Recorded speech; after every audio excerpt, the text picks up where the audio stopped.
La Seconde Guerre mondiale a vu de nombreux héros se distinguer par leurs actions courageuses et leur dévouement. Voici quelques-uns des plus grands héros associés à ce conflit. Witold Pilecki est un officier de cavalerie, agent de renseignement et chef de la résistance polonaise, né le 13 mai 1901 à Olonec et mort fusillé le 25 mai 1948 à Varsovie. Il sert en tant que capitaine dans l'armée polonaise pendant la guerre soviéto-polonaise, la Deuxième République et la Seconde Guerre mondiale. Il est également cofondateur de la Tajna Armia Polska, armée polonaise secrète, un groupe de résistance de la Pologne occupé par les Allemands, puis membre de l'Armia Krajowa. Il est l'auteur des rapports Pilecki sur le camp de concentration d'Auschwitz et la Shoah. Son courage et son dévouement à la cause de la liberté ont laissé une marque indélébile dans l'histoire de la résistance et de la lutte contre l'oppression. Au camp, il organise un mouvement de résistance et informe les alliés occidentaux des conditions de détention des prisonniers et des atrocités commises par le Troisième Reich à Auschwitz dès 1941. Il s'échappe du camp en 1943 après presque 2 ans et demi d'emprisonnement et prend part l'année suivante à l'insurrection de Varsovie, 2 à octobre 1944. Il reste fidèle au gouvernement polonais en exil basé à Londres après la prise de pouvoir de la Pologne par les communistes et est arrêté pour espionnage en 1947 par la police secrète stalinienne sous l'inculpation de travail pour l'impérialisme étranger, un euphémisme pour désigner le service de renseignement britannique. Il est exécuté après une parodie de procès en 1948. Les informations concernant ses actions et son destin sont masquées jusqu'en 1989 par le régime communiste polonais.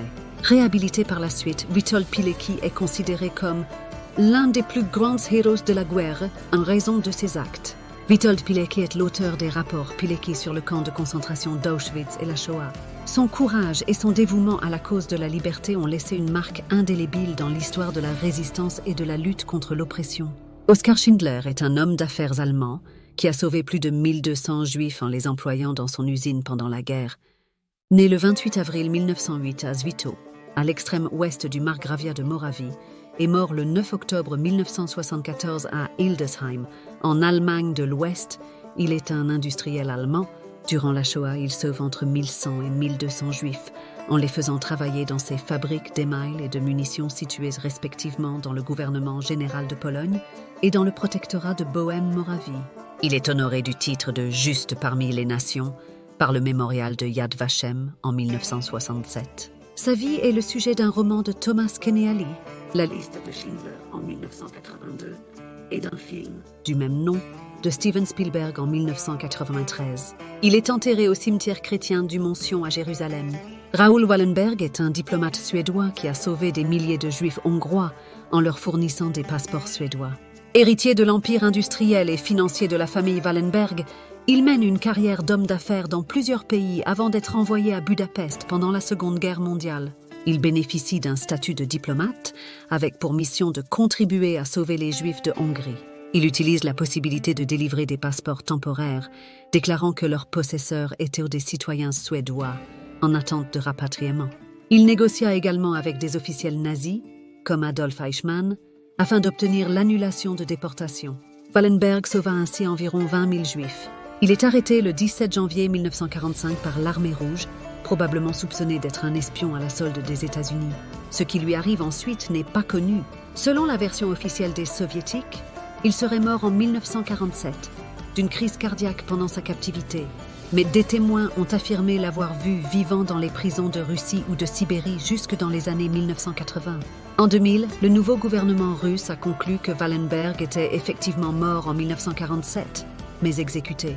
Toutefois, en 2001, des enquêteurs suédois indiquaient « Il n'existe pas de preuves tangibles de ce qu'il est advenu de Raoul Wallenberg ». Il fut confirmé dans les années 1990 que Raoul Wallenberg travaillait avec l'Office of Strategic Services, OSS, ancêtre de la CIA.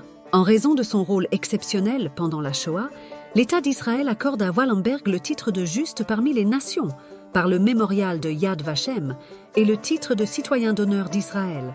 Il est fait en 1981 citoyen d'honneur des États-Unis, distinction qu'un seul étranger, Winston Churchill, avait reçue avant lui.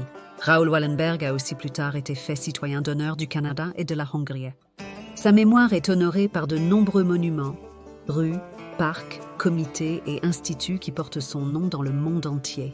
Violette Szabo est un agent secret britannique qui a été capturé et exécuté par les nazis pour ses activités de résistance en France. Née le 26 juin 1921 à Levallois-Perret et morte vers le 5 février 1945 au camp de Ravensbrück, elle est une résistante française et un agent secret britannique de la section F du Special Operations Executive, SOE, pendant la Seconde Guerre mondiale.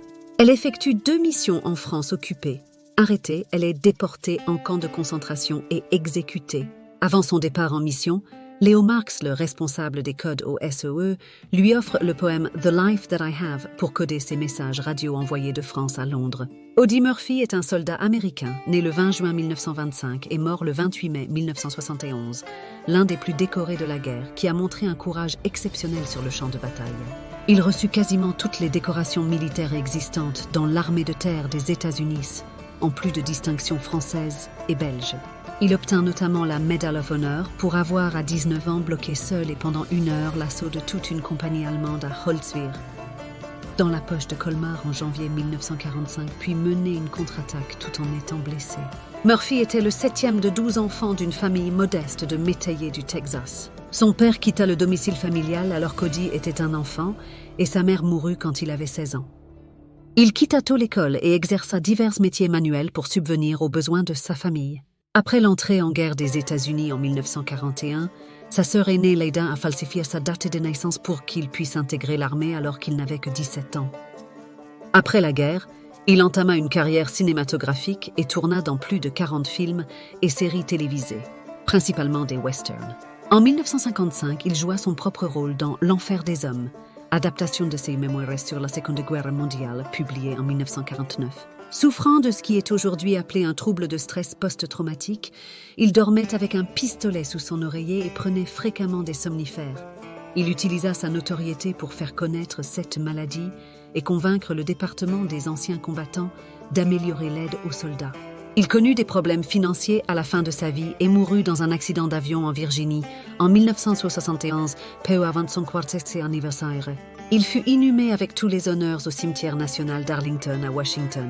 Irena Sendler, en polonais, Irena Stanisława Sendlerowa, de son nom de jeune fille Irina Stanislawa Krzyżanowska, née le 15 février 1910 à Varsovie et morte le 12 mai 2008 dans la même ville, est une catholique résistante sous le pseudonyme de Jolanta.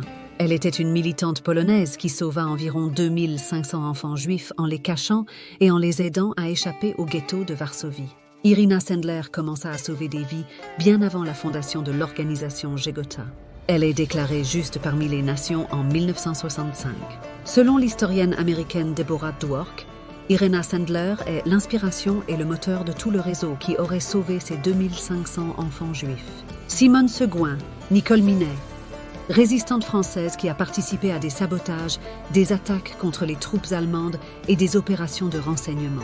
Elle est également connue par son nom de guerre Nicole Minet, née le 3 octobre 1925 à Thivard près de Chartres, Eure-et-Loire, et morte le 21 février 2023 à Courville-sur-Eure, Eure-et-Loire, est une résistante française engagée dans les francs-tireurs et partisans FTP. Hanna Sens ou Chana Senesh, 1921-1944, était une poétesse et une parachutiste hongroise qui a été capturée et exécutée par les nazis après avoir tenté de sauver des Juifs en Hongrie. D'origine hongroise, elle fut l'une des 37 personnes juives vivant en Palestine mandataire qui ont suivi l'entraînement spécial britannique pour être parachutées ou infiltrées en Europe en vue d'aider à sauver les Juifs et servir d'agent de liaison avec l'armée britannique. Elle fut arrêtée à la frontière hongroise, emprisonnée et torturée, mais refusa de révéler les détails de sa mission et fut finalement jugée et fusillée. C'est une héroïne en Israël. Parmi les rues portant un nom de femme, le sien est celui qui revient le plus fréquemment, devant celui de Golda Meir. Et ses poèmes sont très connus. Kyun Sugihara Kyun, 1er janvier 1900, 31 juillet 1986, était un diplomate japonais qui fut vice-consul de l'Empire japonais à Kaunas, en Lituanie. Pendant la Seconde Guerre mondiale, Sugihara a aidé des milliers de Juifs à fuir l'Europe en leur délivrant des visas de transit afin qu'ils puissent traverser le territoire japonais, au péril de son travail et de la vie de sa famille. Les Juifs en fuite étaient des réfugiés de la Pologne occidentale occupée par l'Allemagne et de la Pologne orientale occupée par les Soviétiques, ainsi que des résidents de Lituanie. En 1985, l'État d'Israël a honoré Sugihara comme l'un des justes parmi les nations pour ses actions. Il est le seul Japonais à avoir été ainsi honoré. En Lituanie, 2020 a été l'année de Tsuné Sugihara. On estime que jusqu'à 100 000 personnes vivantes aujourd'hui sont les descendants des bénéficiaires de visa Sugihara. Josef Gabčík et Jan Kubiš sont des agents tchécoslovaques qui ont assassiné Reinhard Heydrich, l'un des principaux architectes de la solution finale. Le Slovaque Josef Gabčík et le Tchèque Jan Kubiš du groupe Anthropoid, ainsi que 5 autres soldats de l'armée tchécoslovaque en exil répartis en 2 groupes, de nom de code Silver A et Silver B, sont parachutés par la Royal Air Force dans la nuit du 28 au 29 décembre 1941 en Tchécoslovaquie annexée, entre 2h et 3h du matin. À Prague, ils contactent des familles et des organisations de résistance qui les aident à préparer l'assassinat de Heydrich. Le 27 mai 1942, vers 10h35, installé sur le siège avant à côté du chauffeur, Heydrich effectue son trajet habituel d'une vingtaine de kilomètres entre sa résidence à Panenské Břežany et le palais Černý, Černínsky Palác en tchèque, où se trouvent ses bureaux. Sur cet itinéraire, Gabčík et Kubiš attendent à un arrêt de tramway situé dans un virage serré en épingle près de l'hôpital Bulovka, dans le quartier de Prague 8-Liben. En complément de leur arme de poing, Gabčík dispose d'un pistolet mitrailleur Sten et Kubiš est muni de 2 grenades anti-char modifiées. Ces armes sont dissimulées dans des serviettes porte-documents. Ils attendent d'être avertis par un 3e homme, Josef Walčík, posté 100 mètres plus au nord, qui joue le rôle de guetteur. Lorsque ce dernier utilise un miroir pour les informer de l'arrivée imminente de la voiture de Heydrich, les 2 hommes préparent leurs armes. Au moment où la Mercedes, capote relevée en arrière, s'approche et ralentit pour prendre le virage, Gabčík se précipitait, se place devant le véhicule et tente de faire feu avec son pistolet mitrailleur. Mais celui-ci s'enraye et aucun coup ne part. Heydrich ordonne alors à son chauffeur d'arrêter la voiture, puis se lève pour essayer d'abattre Gabčík. Mais au même instant, Kubiš, resté en arrière sur le trottoir, lance une de ses grenades vers la voiture sans l'atteindre toutefois. La charge explose près de la roue arrière droite, transperce la carrosserie située entre l'aile arrière et la portière, projette des débris de métal et des fragments de fibres de siège qui pénètrent dans le dos de Heydrich. Kubiš est aussi atteint par l'explosion, mais légèrement. Gabčík abandonne sa stanette aussitôt, les 2 assaillants sortent de leurs pistolets pour tirer sur Heydrich, mais comme l'explosion les a également choqués, ils manquent leur cible. Ils prennent alors la fuite dans des directions différentes. Le chauffeur, le SS Oberscharführer Johannes Klein, part à la poursuite de Kubiš qui monte sur une bicyclette. Heydrich, ne ressentant apparemment pas ses blessures, descend aussi de voiture mais en titubant. Il réplique et tente de poursuivre Gabčík. Il s'effondre rapidement sur le sol. Klein ne parvient pas à rattraper Kubiš et revient vers Heydrich. Celui-ci saigne abondamment et ordonne à Klein de poursuivre Gabčík à pied. Klein s'élance à nouveau, mais en direction de Gabčík cette fois, et le retrouve dans une boutique de boucher, mais le parachutiste fait feu à 2 reprises, avec son pistolet blessant sérieusement Klein à la jambe. Gabčík peut ainsi s'échapper, monte dans un tramway et rejoint une cache. À ce moment, les 2 parachutistes en fuite sont persuadés que leur mission a échoué. Heydrich est transporté à l'hôpital Bulovka tout proche, où il subit une opération. Il se rétablit progressivement et 6 jours plus tard est en mesure de prendre son déjeuner assis dans son lit, mais c'est alors que son état s'aggrave brutalement. Il tombe dans le coma et, dès le lendemain matin, le 4 juin, meurt des suites de l'attentat. Ces héros, parmi tant d'autres, ont risqué leur vie pour la liberté, la justice et la dignité humaine. Leurs actions restent un exemple inspirant pour les générations futures.